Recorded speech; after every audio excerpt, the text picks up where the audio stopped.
శ్రీ మాత్రే నమః. అందరికీ నమస్కారం అండి. కార్తీక మాసంలో నిత్య దీపారాధన చేయాలి అంటే బ్రహ్మచర్యం పాటించాలా?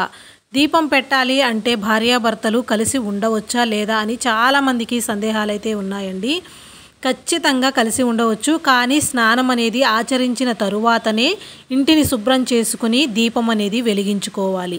అలాగే మనకున్నటువంటి కార్తీక సోమవారాలు, పౌర్ణమి, ఏకాదశుల్లో ప్రత్యేకమైన పూజలు, ఉపవాసాలు చేసేటప్పుడు మాత్రం బ్రహ్మచర్యం అనేది తప్పకుండా పాటించాలి. అట్లాగే కార్తీక మాసంలో ఖచ్చితంగా దంపతులు ఎలా ఉండాలి అని ఇంకా ఏమైనా సందేహాలు ఉన్నా, ఎలాంటి నియమాలు పాటించాలి అనేటువంటి డౌట్స్ ఉన్నట్లయితే కనుక మనకి తెలిసినటువంటి ఒక గురువుగారు అయితే ఉన్నారండి. 60 ఏళ్ల అనుభవం ఉన్నటువంటి వారాహి ఉపాసకులు. మీకున్నటువంటి ఇంకా ఏమైనా సమస్యలు అంటే ప్రేమ, పెళ్లి, విద్య, ఉద్యోగం, విదేశీయానం, సంతానం, ఆరోగ్యం, ఆర్థికాభివృద్ధి, ఇట్లా ఆరోగ్య సమస్యలు, చెడు గ్రహ ప్రయోగ నివారణ కోసం, వశీకరణ కోసం ఎలాంటి సమస్యకైనా సరే మీకున్నటువంటి ఎలాంటి సందేహాలకైనా 1 గంటలో పరిష్కారాన్ని తెలియజేస్తారు.